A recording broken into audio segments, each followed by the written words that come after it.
At first, everything felt perfect. Love, freedom, ease. She laughed, he believed. They weren't in a rush to grow up, didn't think about kids, just enjoyed each other.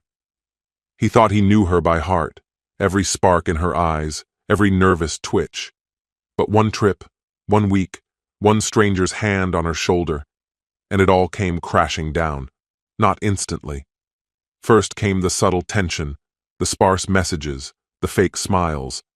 Then, a night with someone else, a lie, and finally the kind of silence that chills your blood, when the person you love becomes a stranger and every word is a splinter under your skin.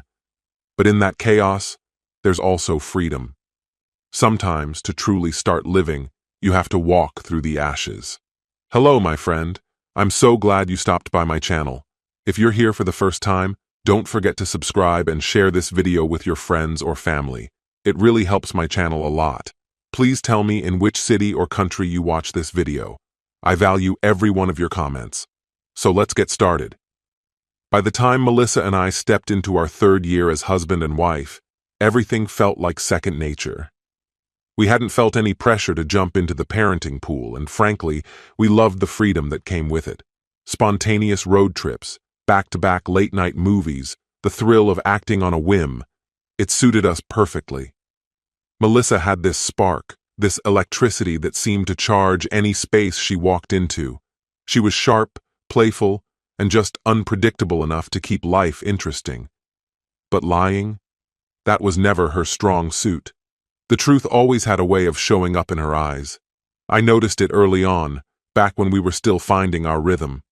Whenever she tried to be dishonest, her gaze would drift and her hands would fidget, like her body was trying to run from the words. I didn't think much of it. If anything, I found it oddly charming, like I had my own personal radar for truth. That spring, she began hinting at the idea of getting away for real. She said work was burning her out, and what she needed was a full reset. Sunshine, ocean breeze, fruity cocktails, zero obligations. I didn't jump at the idea. I was buried under a critical deadline at the office, and vanishing for a couple weeks just wasn't realistic. Besides, I never loved beaches. I'd pick a cozy cabin in the woods or a lively city weekend over sand and surf any day. Then one night over dinner, Melissa set her fork down and casually mentioned going without me. The suggestion hit a nerve. The thought of her sprawled out on some tropical beach while I was stuck behind a desk, it didn't sit right. But she quickly followed up with, "I'd be with Jolyn, just a girl's thing. Yoga at dawn, massages, nothing wild," she promised. Jolyn had recently wrapped up a rough divorce and was throwing herself into single life with the enthusiasm of a college freshman. I wasn't thrilled about the idea, but Melissa gave me this look from across the table, soft, pleading, like she genuinely needed the break. I hesitated, then gave her the okay. I wanted to believe in us. I needed to. "Go recharge," I told her. "Just promise me I won't see you on some trashy beach reality show," I joked. She clinked her glass against mine and grinned. Deal. That was that. At the time, I thought my willingness to let her go was proof of our strength. In hindsight, it was the first sign I didn't know how fragile trust really was. Watching her pack the night before her flight, none of it felt off.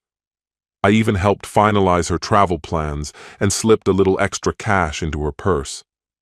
She was glowing with anticipation, and I was happy for her, truly.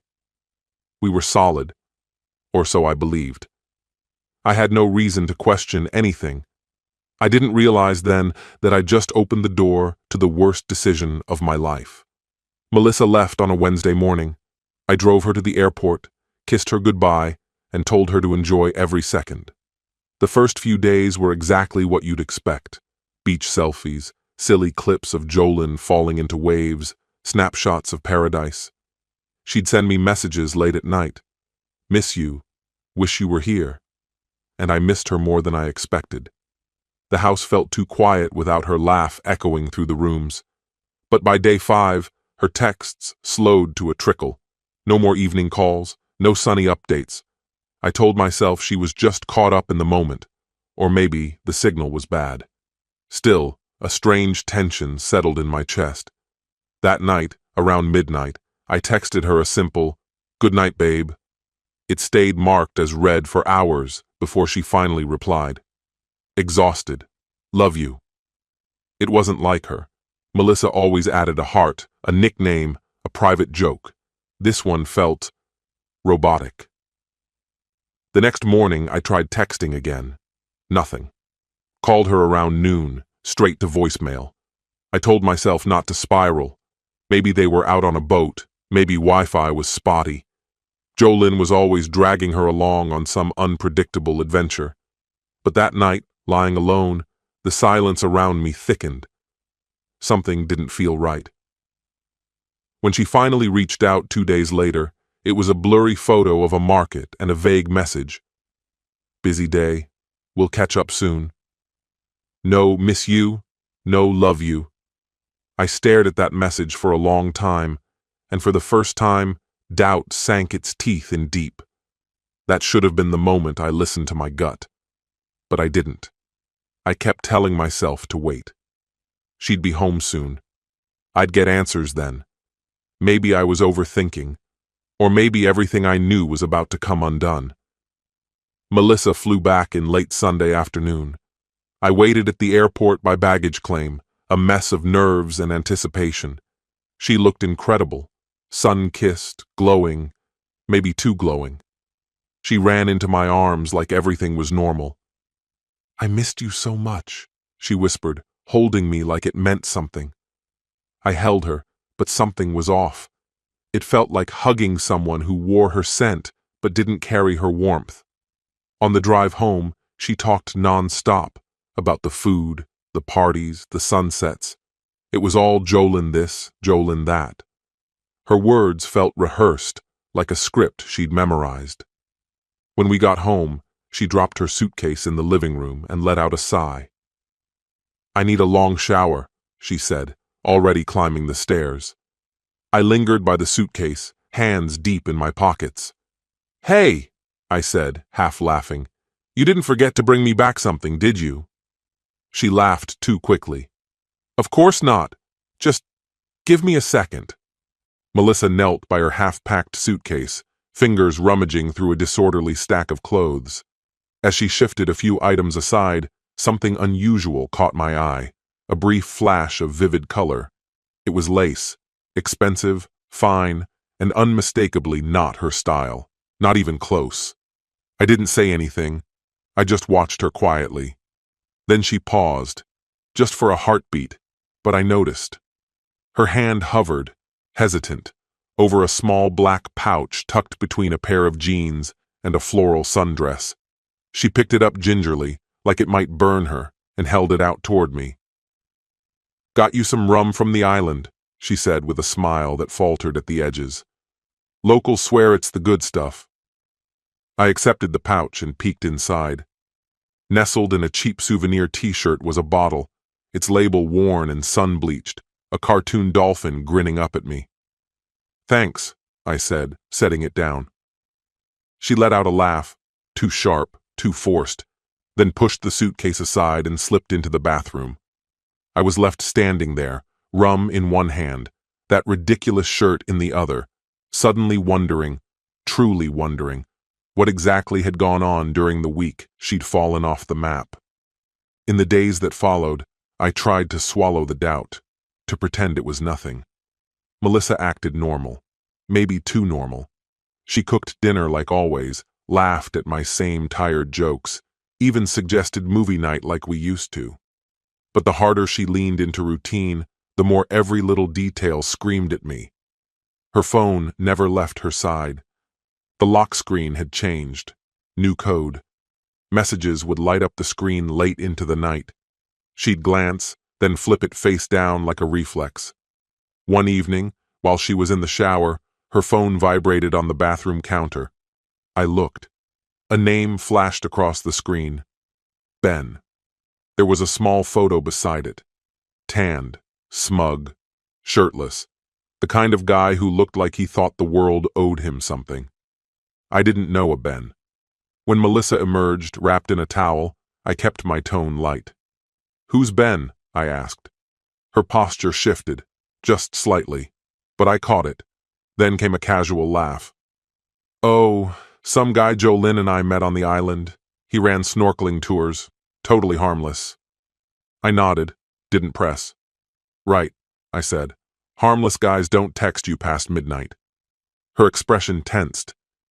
"You're reading too much into this, Jacob." "Seriously." She gave me a kiss on the cheek, brief, rehearsed, and walked off into the bedroom. That night, while she slept peacefully beside me, I stared at the ceiling, my thoughts spiraling. The next morning, once she'd left to grab groceries, I opened my laptop and searched the resort's Instagram. I scrolled through endless images, smiling tourists, ocean views, beach bonfires. Then I found it, a video, nighttime party on the beach, a bonfire blazing, music thumping in the background.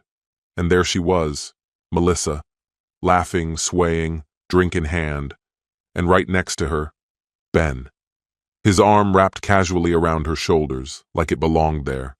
I recognized him instantly, same smirk from the phone photo.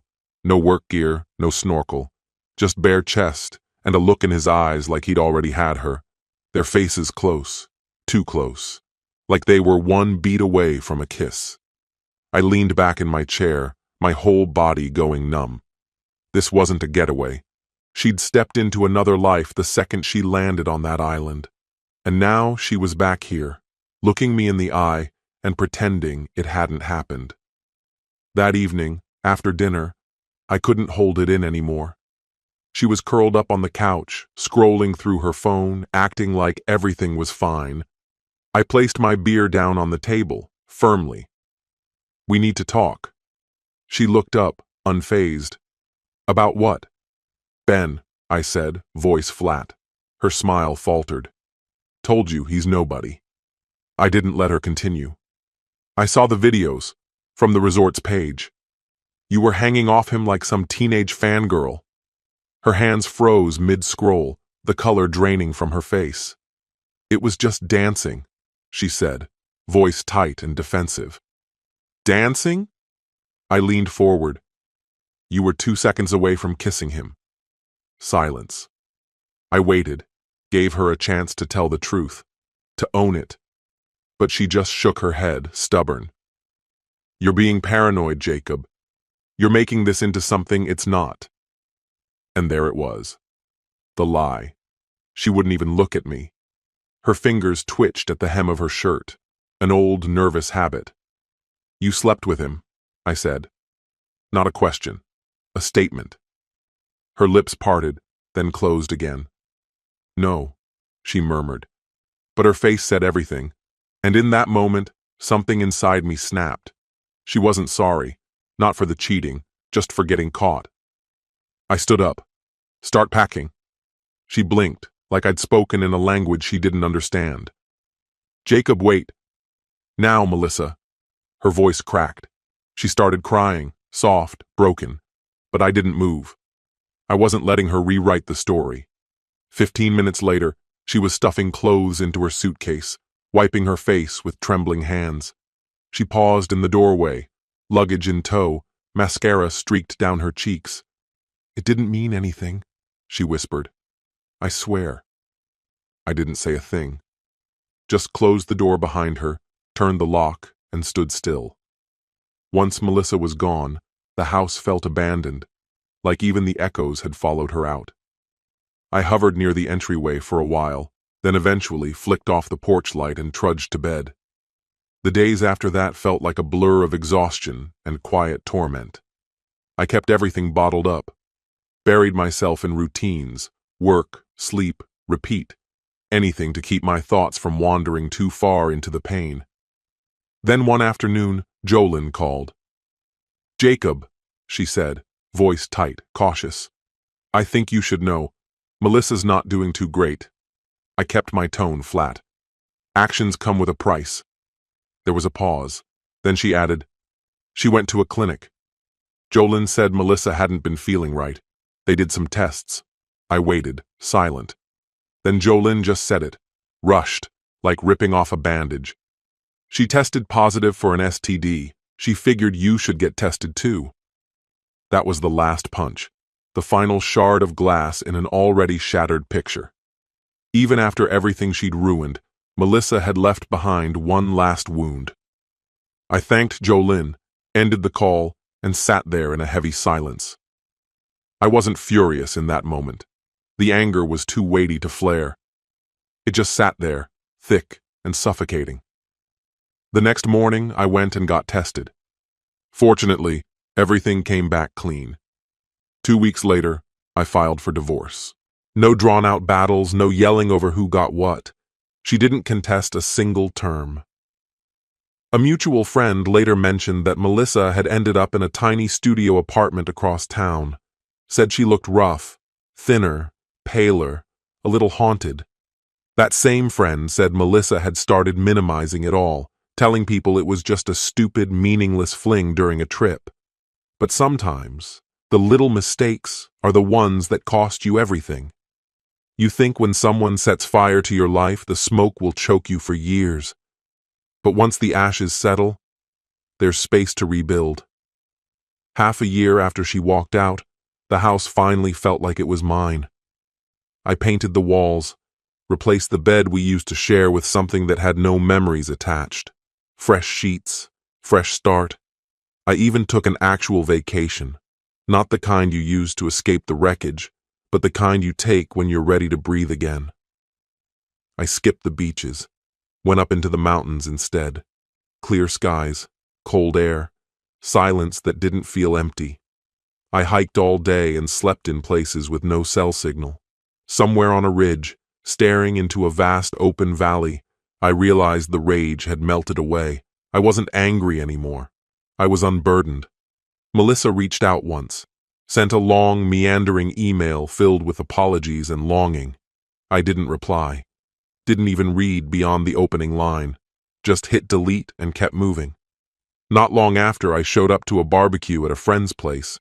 Jolynn was there too, with a new guy on her arm. At one point, I pulled him aside, quietly told him what really happened on that trip. Not out of spite, not to ruin anything. But if Jolynn was planning more girls' weekends, I figured he deserved the full picture. He didn't say much, just gave a small nod. Solemn, tight. That was enough. I let it go.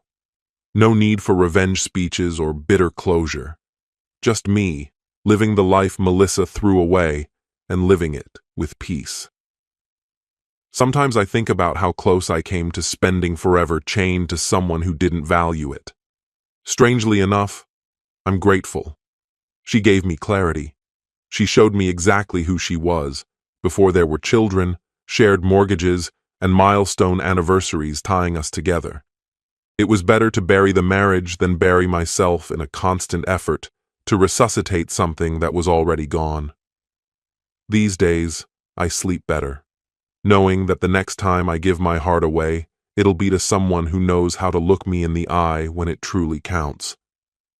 This story has come to an end. What's your opinion? Share it in the comments, my friend. And if you liked this story, check out other exciting videos on my channel. I'll say goodbye until the next video. See you.